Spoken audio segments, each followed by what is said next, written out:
আসসালামু আলাইকুম everyone, welcome to my home cooking recipes. Viewers, আজকে আমি আপনাদের সাথে শেয়ার করব মজাদার দুইটা আমের পিঠা রেসিপি। একটা হচ্ছে তেল ছাড়া আর হচ্ছে তেলে ভাজা।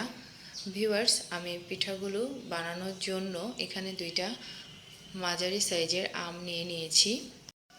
আমগুলোকে ছোট ছোট পিস পিস করে কেটে ব্লেন্ডার করে নিয়েছি, একটা পেস্ট তৈরি করে নিয়েছি। এখন একটা বোল নিয়ে নিয়েছি, বোলের মধ্যে নিয়ে নিয়েছি 1 কাপ সুজি, 1 কাপ ময়দা, 1 কাপ চিনি।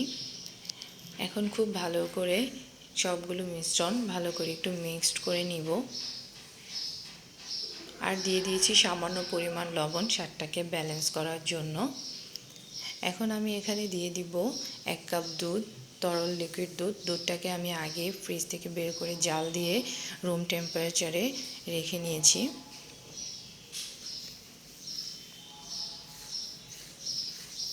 দুধটা দিয়ে ভালো করে মিক্সড করে নিব। এই পিঠাটার বিশেষত্ব হচ্ছে আপনি যে যে উপকরণগুলো মিক্সড করবেন একটা একটা করে মিক্সড করবেন আর ভালো করে মিক্সড করবেন। এখন আমি এখানে দিয়ে দিয়েছি আমের পিউরিটা। আমের পিউরিটা দিয়েও খুব ভালো করে সুন্দর করে মিক্সড করে নিব।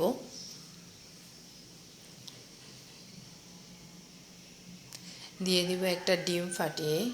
ডিমটা দিলে পিঠাটা সুন্দর হবে, সফট হবে এবং পিঠাটা যখন আমি তেলে ভাজবো তখন ফুলকো ফুলকো হবে। দিয়ে দিলাম 1 চামচ ঘি, 1 টেবিল চামচ ঘি দিয়ে দিলাম। দিয়ে খুব ভালো করে মিক্সড করে নিচ্ছি। আমি আবারও বলছি ভিউয়ার্স, পিঠাটাকে খুব ভালো করে মিক্সড করতে হবে। আপনি যত ভালো করে মিক্সড করবেন তত ভালো পিঠাটা সফট হবে এবং খেতেও মজা হবে। দিয়ে দিলাম 1/2 টেবিল চামচের 1 চামচ নারকেল। নারকেলটাকে আমি কুচি কুচি করে কেটে নিয়েছি। আপনারা চাইলে নারকেলটা স্কিপ করে নিতে পারেন। আমার পিঠার মধ্যে নারকেলটা দিলে ভালো লাগে, তাই আমি দিয়ে দিয়েছি। এখন আবারও খুব ভালো করে মিক্সড করে নিব। দেখেন আমার গোলাটা রেডি করা হয়ে গিয়েছে। আমি দেখিয়ে দিচ্ছি পিঠার জন্য গোলাটা ঠিক কীরকম হবে। ঠিক এরকম তরল হবে। আরও ভালো করে নেড়ে নিব।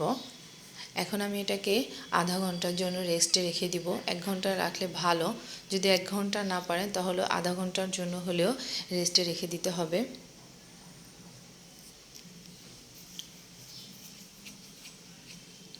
আমি একটি ঢাকনা দিয়ে আধা ঘন্টার জন্য রেখে দিচ্ছি। ভিউয়ার্স, আপনারা যারা আমার এই চ্যানেলটা দেখছেন, ভিডিওটা যদি ভালো লাগে প্লিজ চ্যানেলটাকে সাবস্ক্রাইব করে দিবেন আর অবশ্যই ভিডিওটাকে লাইক কমেন্ট করবেন আর শেয়ার করে দিবেন। আধা ঘন্টা পর ফিরে এলাম। দেখেন কত সুন্দর হয়েছে। এখন এটাকে আমি আবারও খুব সুন্দর করে একটু চামচ দিয়ে নাড়াচাড়া দিয়ে নিব।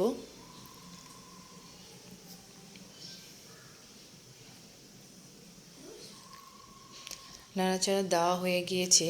আমি চুলায় একটি প্যান বসিয়ে দিয়েছি। প্যানটা গরম করে নিয়ে সামান্য তেল দিয়ে দিয়েছি। তেলটাকে একটু গরম করে নিব।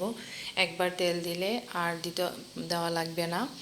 এখন আমি এখানে দিয়ে দিব পিঠার গোলাটা।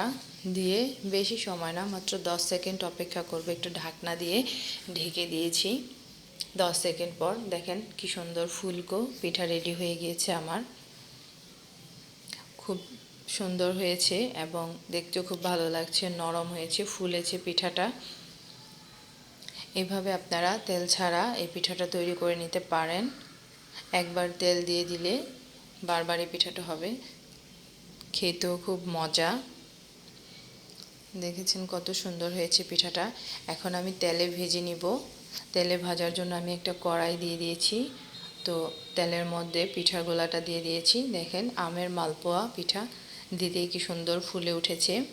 আমি আবারও বলছি, আপনারা গোলাটা বার করে খুব সুন্দর করে মিক্সড করে নেবেন। যত ভালো মিক্সড করবেন তত সুন্দর হবে পিঠাটা আর দিতে এমন ফুলকো ফুলকো পিঠা হবে। দেখেন নাড়াচাড়াও দেওয়া লাগেনি, কি সুন্দর ফুলকো পিঠা হয়ে গিয়েছে আমের মালপোয়া পিঠা। খুব সুন্দর আর মজাদার খেতে। আপনারা বাসায় ট্রাই করবেন। এখন আমের সিজন চলছে, খেতেও খুব ভালো লাগে এই পিঠাটা।